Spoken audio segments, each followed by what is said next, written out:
magic is found in every room where people connect over a shared purpose. In this weekly podcast, Luke, Hannah, and Chris explore the role of purpose, courage, mindset, and culture in every leader's quest for transformational performance. Hello and welcome to the Magic in the Room podcast. I am Hannah Bradrud. And I'm Luke Freeman. And I'm Chris Province. How are you guys doing today? Doing great. How are you? Awesome. It's good to see you guys. And, we're going to continue our Unlocking EQ series today. And I'm excited to kind of venture down the road of valuing differences. It's, it's one of these skills, traits, something that can be developed within each of us that definitely affects our impact and our effectiveness as leaders. So we're going to get to all that. I want to start with something fun and something I'm truly interested in, and what will be a surprise for sure. I want to know, what was the last song that you intentionally listened to? Well, it's easy for me because I actually listen to this song quite a bit because I open most of my training sessions with it. And it is Tell Me Something Good with Shaka Khan. Shaka Khan singing with Rufus. So an old funk tune from the 70s, and I love it. And I almost always open with with that invitation to tell us something good. So that's a good song that I hear quite frequently. All right, Luke, lay it on me. What was the last song you intentionally listened to? Okay, well, I don't know the song, but I know the album. And I only ran across this album, I don't know, maybe 2 or 3 weeks ago. It's by a band called Camp, C-A-A-M-P. I had never really heard of them. Maybe I'm behind the times, I don't know.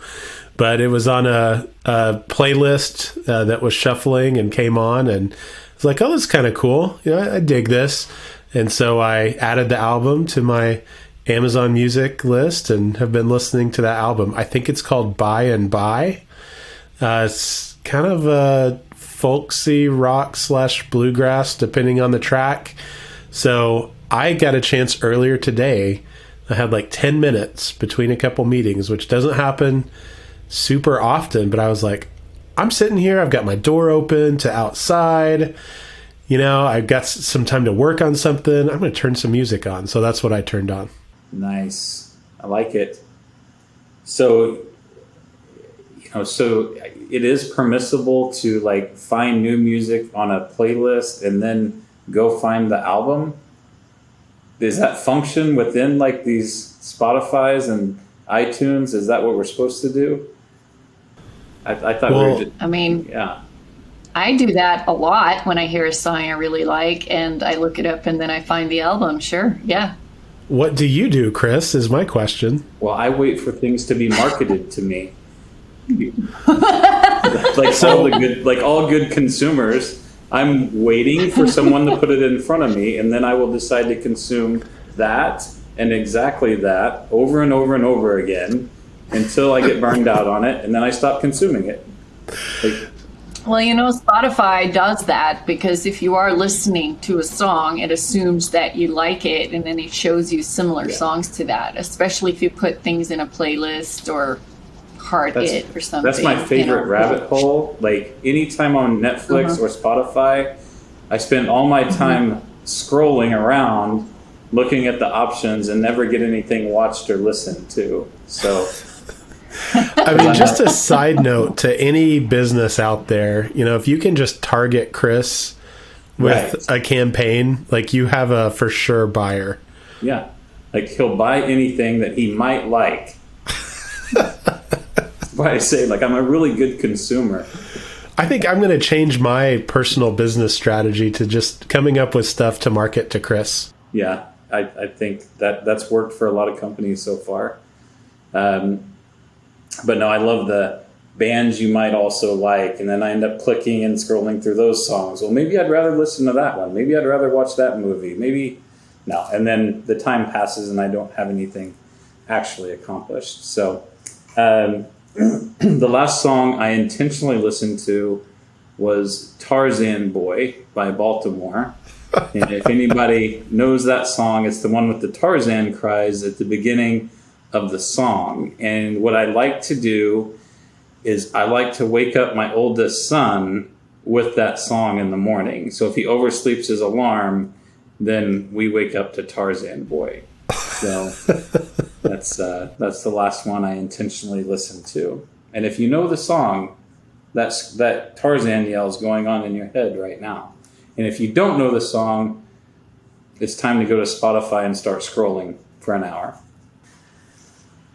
So that is kind of my story about how I used Tarzan Boy, the great 80s hit. And, I love that we have a diverse choices and likes of music.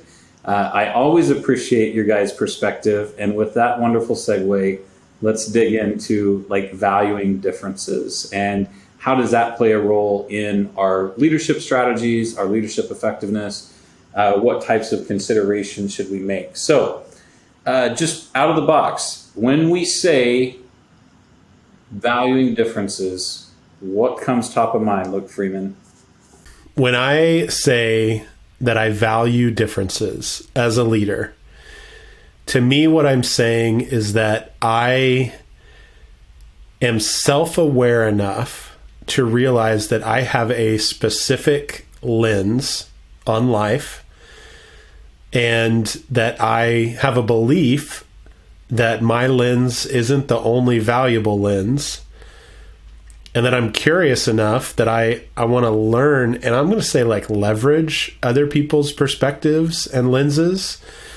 And also really practically as a organizational psychologist and someone who's interested in teams performing really well, as someone who's bought into the science that says that diverse teams, diversity of thought, diversity in all aspects are shown really convincingly in the research to outperform like teams that are less different. And so, when I say I'm a leader that values differences, I'm bought into that stuff, and I take action to try and amplify the perspectives that might not get on the table unless there's someone, advocating for and amplifying those perspectives. Yeah, I think when you touch on that research about how teams that value perspective and differences, they really only outperform in financial ways and successful innovation and alleviating risk, and can actually do M&A activity. So, outside of that, there's not much going on. So, I think the research is pretty compelling. If you want a higher performing team, if you want a higher performing organization, you have to come at it from some different angles. And Hannah, what about you? When we talk about valuing differences, what's that mean to you? Yeah, I think similarly to Luke, I recognize that my perspective is only one perspective. It is the only one I see unless I intentionally put myself outside of my perspective and seek out other perspectives, right? We look from inside out, and that's only one direction. We need others to help us look from the outside in. And so the more angles I can see a situation from, the clearer I'm going to be able to see the whole picture. My perspective will never be able to discern the whole truth. And I don't do that perfectly, but it's what I try to remind myself of.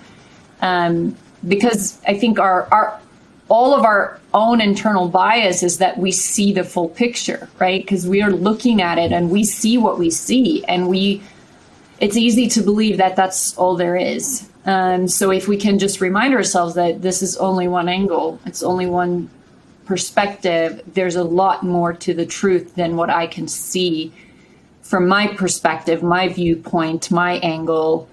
So it means we have to be intentional about seeking out those other viewpoints. Yeah, that's yeah. So if I had a little takeaway siren, I'd hit it now because I align with you. Like I do believe when we talk about valuing differences, it is a matter of perspective. What I want to take away from what you just gave me, Hannah, is that there's this idea of what is the whole truth versus what is my truth. And I am the only one that lives my truth. Like the assumption that I make is that other people experience life the same way I do. But we come from totally different backgrounds. We've had totally different experiences that confirm our beliefs and our values. Like it's just not possible to anyone but me to experience my life and have my truth. So in order to build a picture of what is the whole truth, whether it's about my performance or the team or this business, if I'm going to build a story of whole truth, I have to get other perspectives. And this is why, and I know we firmly believe this, objectivity always has value.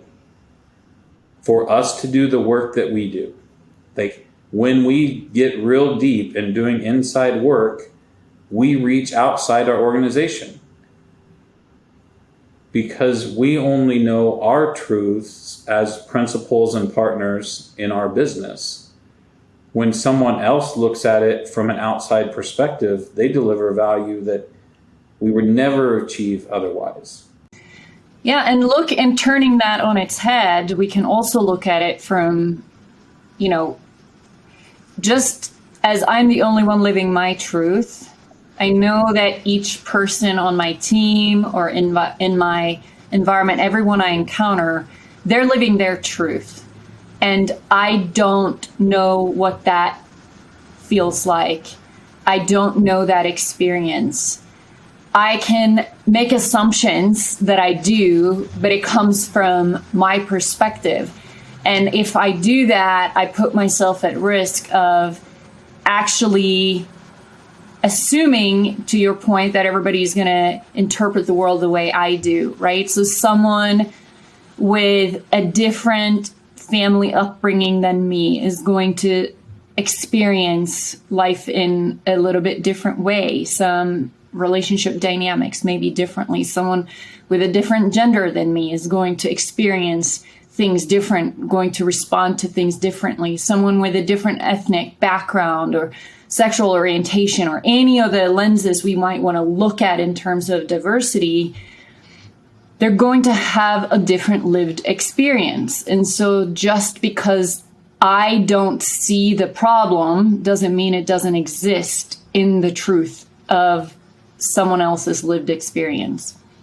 Yeah, and I think that really calls out, like you really hit on what are some of those differences that are important to value.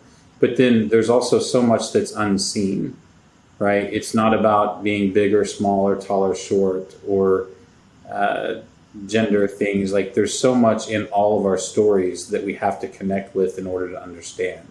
And I think that's a lot of leading with equity is about understanding where people are come from and kind of what platform they're standing on, so you know what platform to give them. Because we can't assume to know, right? We don't know, and it's never the same. Your experience is never going to be the same as my experience. Your experience is never going to be the same as someone else I just talked to, right? And so when we make assumptions that it's the same, we don't value that. So we have to ask, and we have to build relationships, and we have to be curious, right? And to be, to use a term that, we like to use is to be actively curious, to be intentionally curious, and, look for those different platforms or backgrounds and be open to what they can teach us, how they can inform our worldview and our perspective and our picture of the truth. Luke, I'm interested in your take. So when we say my truth is only my truth, that's a way of accepting our bias, right? So immediately when we understand we don't have the whole truth, now that opens me up to at least exploring differences and other perspective. What harm or help does it do to the team when a leader continuously shows up as savior, let me do it, I'm successful, I know the things? Like, what sort of impact does that behavior have on a team?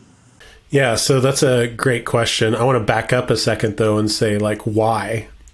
Why are leaders especially prone to not understanding and accepting their own biases? And I think the why is like success breeds not accepting our own biases, right? If we've been successful over and over and over again with whatever we've tried or put our hand to, and let's just call that you're only successful 80% of the time. But if 80% of the time I'm, make a choice that leads to success, I start to believe pretty quickly that I'm a smart person. I have things figured out. And I stop examining my approach as one of multiple options to success. And I start viewing it as, well, I have the secret. Whether it's I have the secret because of my personality, or I have the secret because I work harder than everyone else, or I have the secret because I believe a certain thing, it becomes difficult for me to step out of that far enough to say, oh, well, maybe it was something else that led to success. Maybe it was coincidence. Maybe it was the scenario. Maybe it was my life situation when I started out, that put me in the position where I could have success 80% of the time.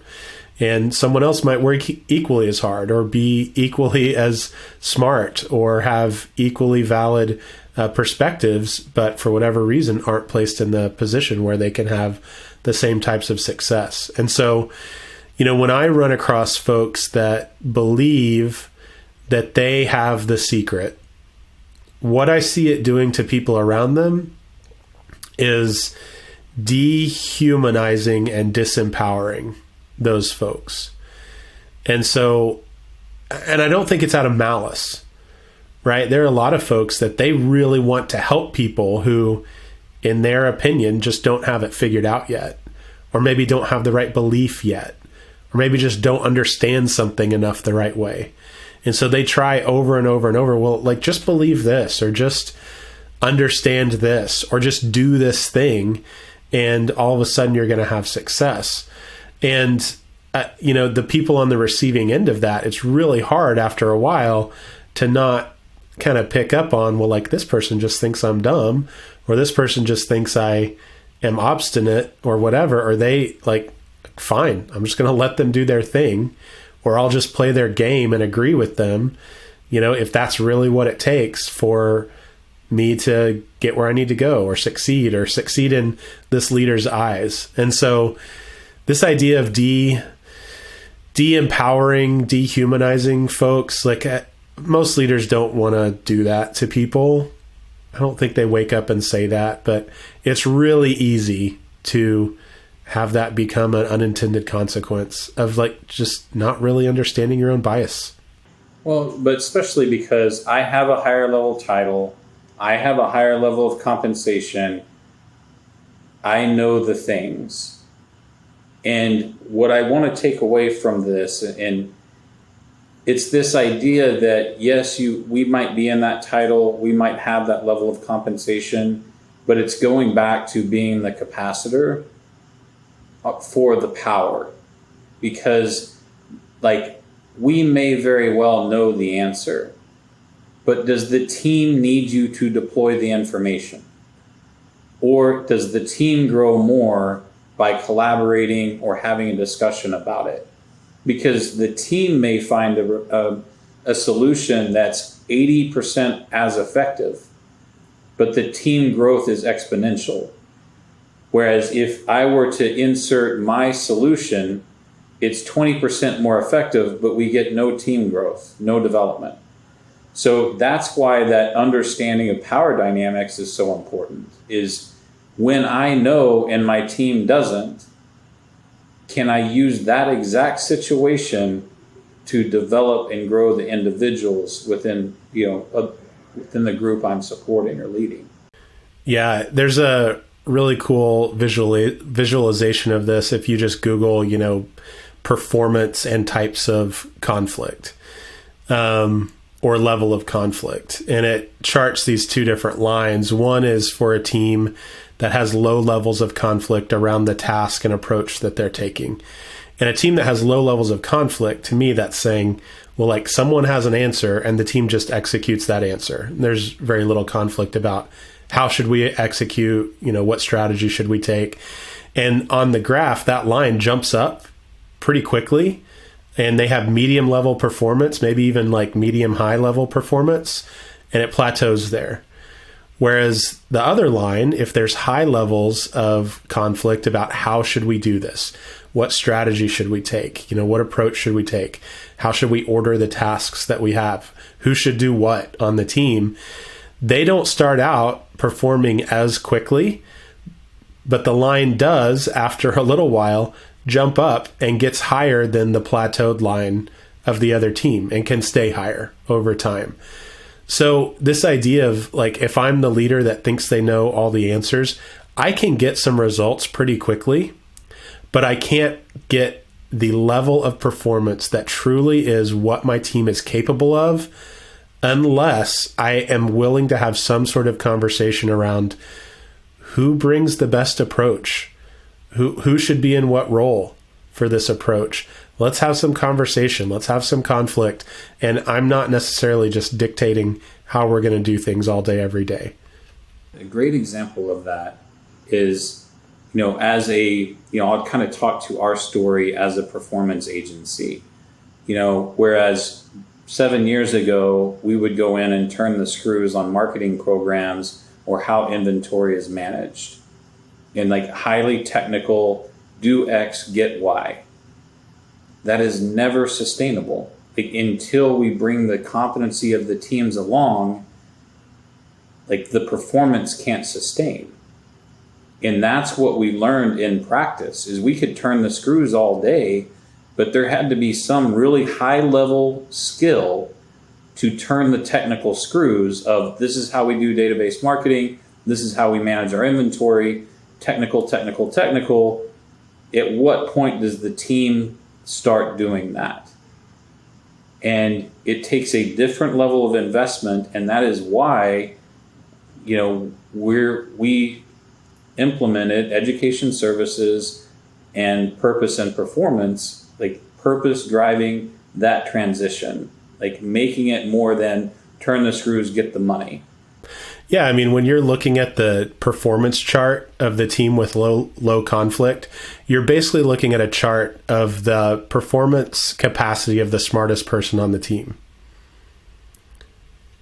But the fact is that every team is smarter than the smartest individual on the team.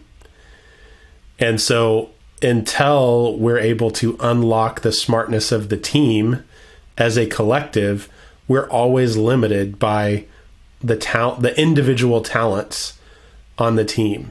And I mean, for us and our approach, I feel like that's something that makes us different, is that we don't come in as a subject matter expert and say, well, do this and get get this result. Although we can do that to get some quick turnarounds.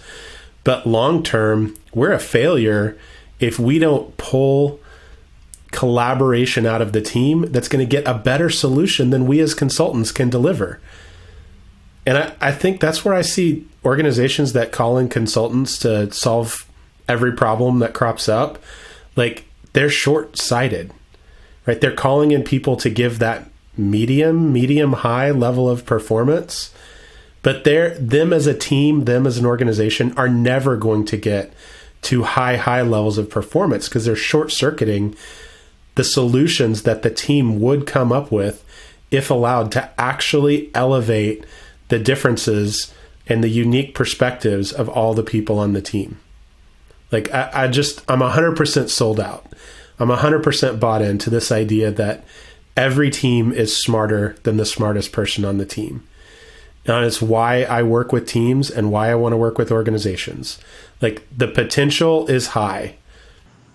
Yeah, I love that takeaway that in low conflict environments, what you're seeing is the performance of the smartest person. you're not seeing the collective. And that's where we have to be comfortable enough to lean in, being safe enough or creating the psychological safety for the team to where it's okay if not everything is a home run. Like, we have a healthy business, let's hit doubles. Like, our job as a leader to make sure we don't strike out. Okay, like no whiffs, no strikeouts. Make sure it's a double, but make sure it looks like the team's solution. And and a lot of times in order to do that, we have to find ways, as whether it's promoted leaders or titled leaders or wherever we set in the hierarchy, we have to amplify these minority perspectives. And Hannah, I know that's something that you believe in. Kind of share with that, like, where do you come from around amplifying those perspectives, finding those voices? Like, what sort of intervention do you give yourself, or does it come naturally? Like, how do you manage that process? It comes more naturally now because I've intentionally built some awareness around it, but kind of back to my earlier point of it's something that we have to remind ourselves to do. Our default perspective is always our own. And unless we remind ourselves that, okay, there are different viewpoints. So, and I'm going to think of it in terms of different perspectives. I do want to talk about minority perspectives, and I think we can talk about the 30% rule, but just starting with just amplifying different perspectives. So I know that as a female, I'm going to look at things a little bit differently than both of you. And vice versa, I know that it would be probably helpful for me, because I see it from my perspective, to ask Luke, what his perspective is, because he's going to come at it from a little bit different angle. Chris, you have Native American heritage. You're going to inherently have some different ways of looking at the world based on that lens. And it might be helpful for me to ask you about that, right? Because I'm not going to, I didn't live that experience. So I don't know what that feels like or how that has, informed your perspective. And so that's just, the three of us here in this room. I kind of learned that lesson. It was a little bit the hard way, and I may have shared the story on this podcast before, but when I was in grad school, I'm someone who's always raised my hand if I had something to say, or I would just say it, right? And so I speak up, and often that came from when I was younger, I wanted to help the teacher. So if nobody was saying anything, I'd be the first to say something to kind of start the conversation and get that something going. And I continued to do that. And in grad school, when we were working together in small groups a lot, I would always be the first to speak because I wanted to encourage the conversation. And I had this belief that if I spoke up, others would feel comfortable to speak up as well.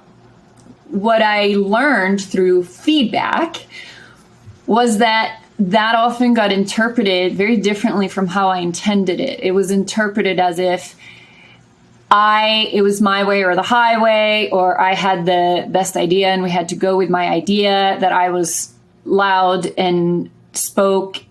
So some other people didn't feel comfortable speaking up, right? So I learned through that experience and some uncomfortable feedback that, okay, it's my responsibility to actually seek out the voices that aren't as strong, to ask the quiet people in the room what their thoughts are.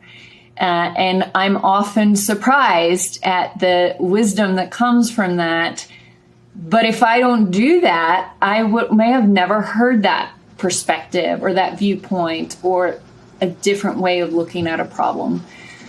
So for me, it starts with intentionality and just being, explicit about seeking out viewpoints that are different from yours and asking the people that maybe have a different background, different ethnicity, different lived experience, how they would interpret something. I think back to the mindfulness episode that we did, and that idea of like how we go through the process of inserting an intervention. And Hannah, unfortunately, you're not on an island with that feedback. This whole, well, it seems like it's his way or the highway. And, I felt like you, like nobody else is putting out a solution. Why shouldn't I put one out there? Like we could just sit around and look at the problem, or we can start solving, right? So I think a lot of times leaders that have that high achievement orientation, like let's get action going, they can be perceived that way. But then it's moving from this space, and I would put this on a continuum, going from, well, in lieu of someone else talking, I'm going to put my solution out there, to then saying, okay, let other people talk first and follow them. Well, I tried that too, and a lot of times that ended up in not a very good situation. Like the solutions were just bad because no one was really leading. It was just kind of this kludgy mess of ideas that ends up being executed in an undisciplined way. So then moving on from that spot on the continuum, it moved to what questions do I ask to emerge the right clarity? So really trying to get a lens put on this thing we're trying to do by asking questions.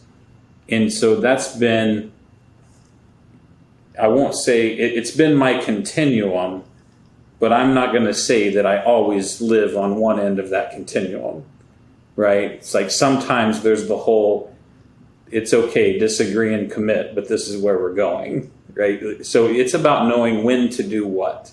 Like, does the team need you to know right now? Like, are we in battle? Are we going against the fire and we need to pull the nose up, whatever? Like, the team needs you to know sometimes. But then it's about knowing when the team doesn't need you to know. And one of my favorite things now, after getting feedback, is like when we're first starting on any project that has a long window, the team doesn't need me to know anything right then, other than know how to ask questions. So I appreciate that continuum. Yeah, Luke?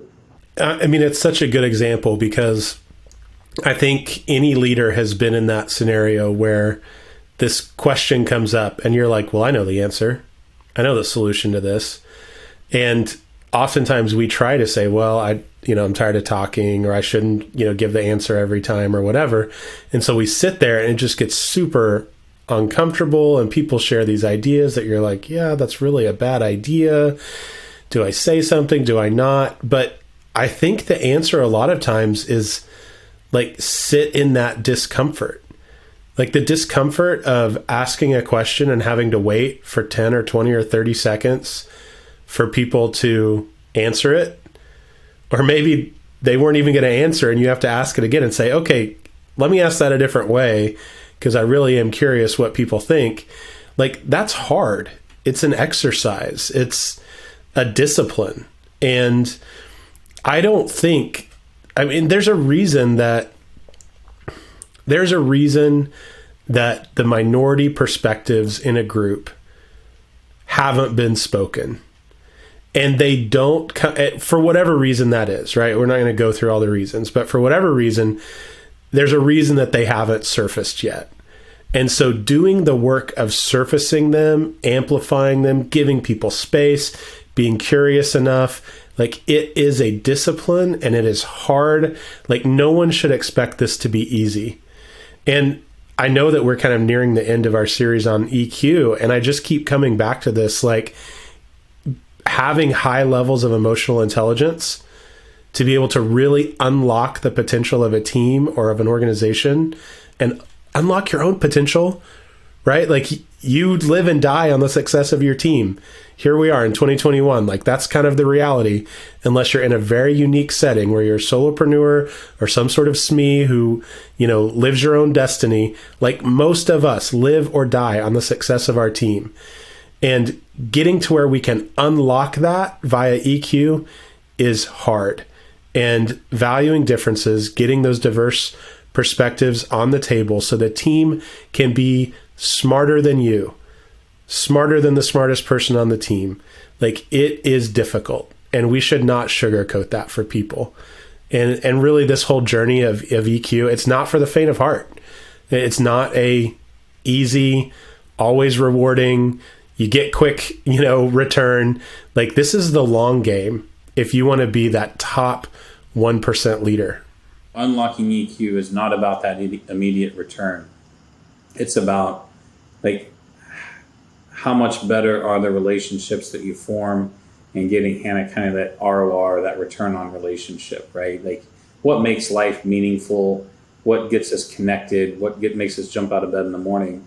Like, that's really the thing. What I want to talk to, Luke, can you bang on just the idea of the 30% rule? Like, when you said there are reasons why certain ideas don't emerge, can you give us kind of the math behind that and what it takes to get real honest? Real quick primer, the 30% rule, there's just been a lot of studies that show that the minority perspective on a team is typically not surfaced or represented effectively until 30% of that team kind of represents the minority perspective. So, for example, lots of organizations out there, like, hey, we're male dominated, and for the last 50 years, we've had only men on our board or in senior leadership positions. So we need some women, right? And you start to see like that one woman on the board or that one woman on the executive leadership team. Well, sorry, bad news.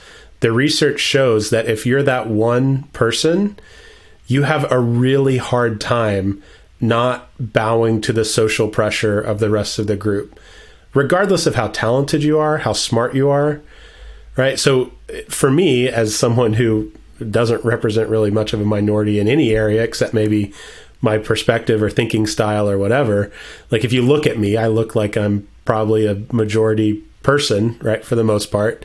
And I am. Like, I experience this if I walk into somewhere and I'm the only person wearing a mask.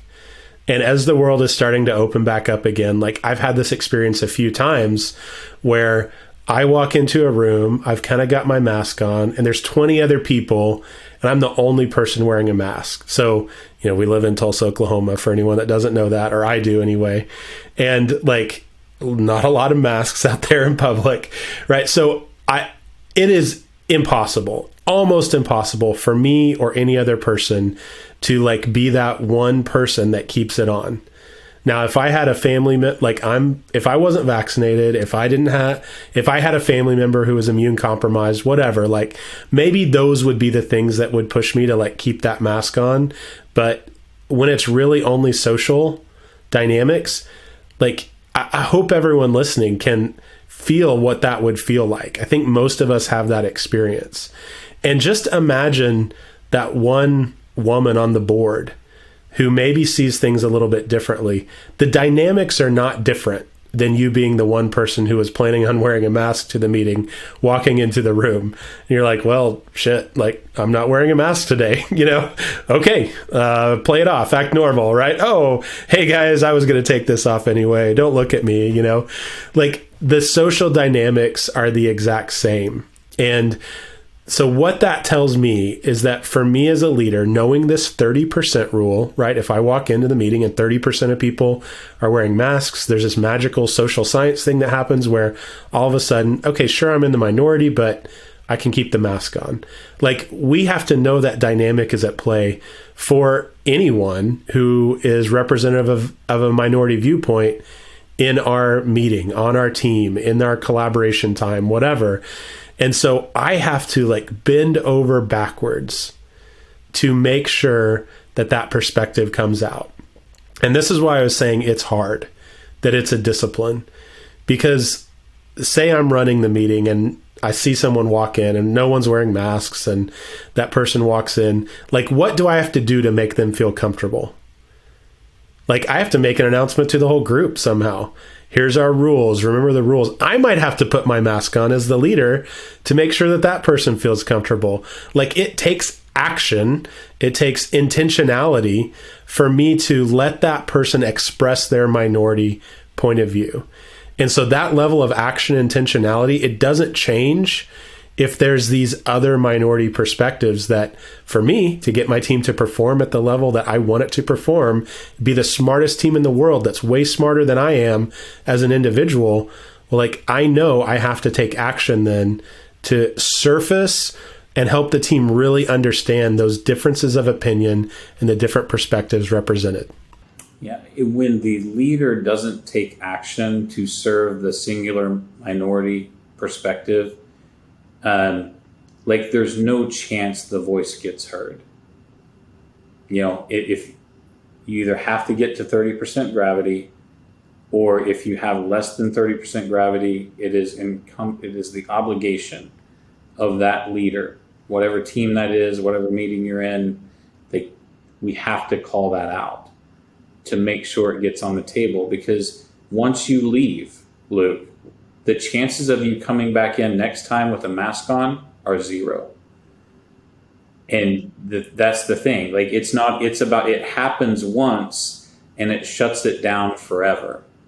And we lose so much sustainable value from our team members because somewhere along the way, we've experienced that dynamic. And it may have only shut us down in 1/100th of our job role. But we know that's not a safe place to go. Like, we just don't touch that topic. I don't go there because I'm in the minority. Well, without a leader that's going to harvest that minority perspective, we lose the value of that perspective of that team member within that part of the role. Hannah?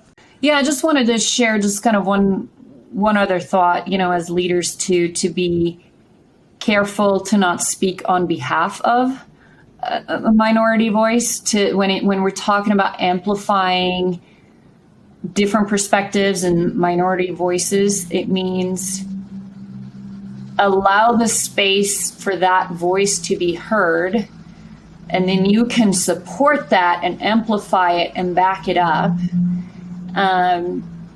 What sometimes can come across as a misguided attempt, the intention is there. We want to lift up a minority viewpoint and we speak on behalf of them, because we've been told that this, so like if you, Luke or Chris, were to say, well, Hannah, as a woman, I guess you experience it like that, like this, right? I'm probably going to be like, no, it's not like that. Like, just because you've been told that by 100 women doesn't necessarily mean that that's my experience, right? So again, ask, be actively curious and ask the person for their input and for their view, and then you can support and amplify it rather than just speaking on behalf of. Well, and that's an awesome example right there, because like, I'm thinking about me 2 minutes ago saying, hey, imagine being the one woman on the board, which is not just me making it up, right? There's science around this 30% rule, but I think this is so rife with potential to mess up as a person who's in the majority, and to mess up as a leader. Like, it is not without landmines. And yeah, I could have, in my earlier, things I was sharing, misrepresented what is it like to be that minority perspective on a team. Like, that's a risk that we take as leaders. Is like, do we not weigh into it? I don't know. What I'm building up to with this, though, is to say, like, don't be afraid of the numbers game. Because everything that, Hannah, I heard you just say, and everything that the science shows us, is that getting to the 30%, like, not that it takes care of the problem, right? But it really paves the way to have healthy diversity of perspectives on the team. And if I'm a leader that's uncomfortable with having those conversations, or, uncomfortable with putting my foot in my mouth, and I want to avoid that because it's kind of like guaranteed when we get into some of these things, then maybe I should just play the numbers game and do some engineering. And there's a reason there's this field of organizational development, organizational psychology, because the numbers games and team design, like, it actually produces outcomes in the same way that putting proper road signage keeps people from getting killed in car wrecks, right? There's a reason we invest in that. there's also a reason why we might want to design a team. If it has a lot of responsibility and has to change and adjust and be agile and come up with new solutions, we might want to actually design it differently with different people sitting at the table. Absolutely. I want to take us up to 30,000 feet and say, well, why are we doing all this anyway? And it's all for this sense of shared purpose and belonging and advancing our teams and organizations as we develop ourselves as leaders. And like the idea, the perspectives I care about most are everyone that cares about our shared purpose.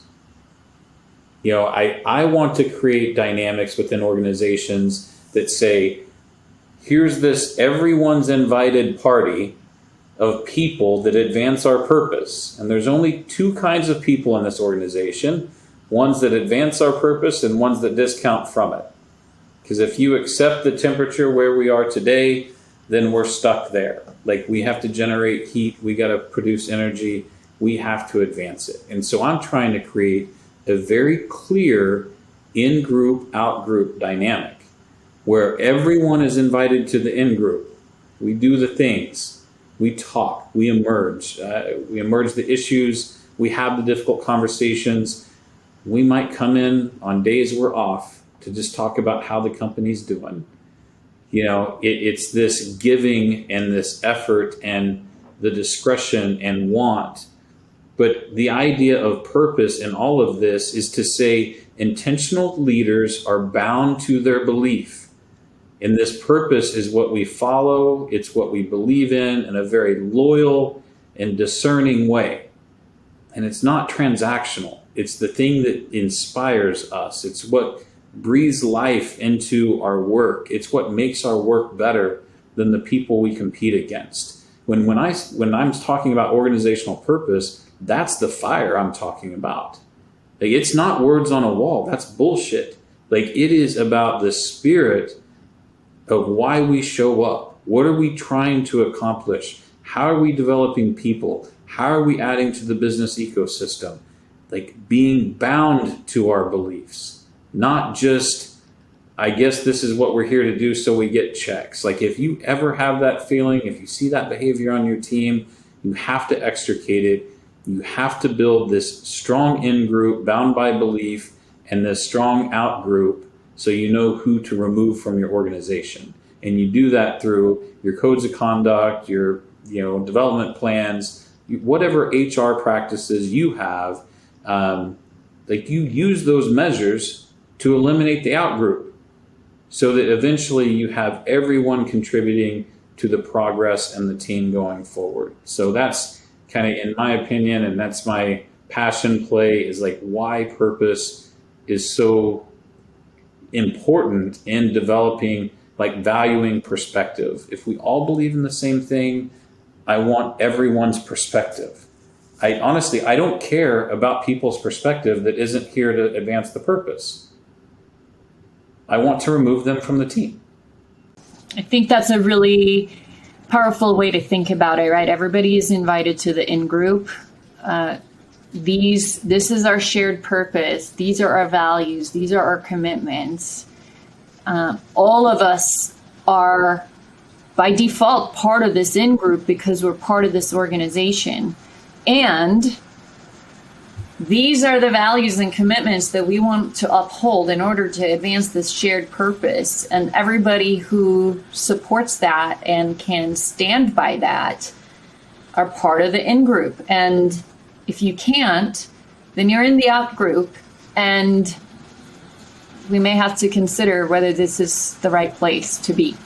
It's time to free up your future. So, all good stuff. And that's, a lot of the work that we do is about identifying that purpose, like how to get teams moving in the right direction. And I just love being able to share with you guys, on here about, what are our considerations when we look at teams? How are we listening to perspective? What is the communications model? How clear is the purpose? Is it compelling? Are the leaders bound by it? So many of those questions, and getting that to share on here with you guys is unbelievable. It's awesome. It's hugely fulfilling. So, Luke, you want to let people know how to get a hold of us if they want to talk more about it? Sure. purposeandperformancegroup.com. Purpose and Performance Group on all the social stuff. And would love to talk to people. I mean, here's my takeaway from this is that, we talked earlier about how hard this is. If we don't have a strong shared purpose that creates that invitation to a passionate in-group, how can we ever expect people to have the hard conversations, the conflict necessary to actually get all the best ideas on the table? Like, if people are just cashing checks, like, why would they expend the emotional work to do the types of things that we've been talking about today? So if you feel like your team doesn't have that rallying cry, that purpose that they all share and get out of bed for, like, it's going to be really hard to have these conversations, because people are going to say, like, why go through the effort?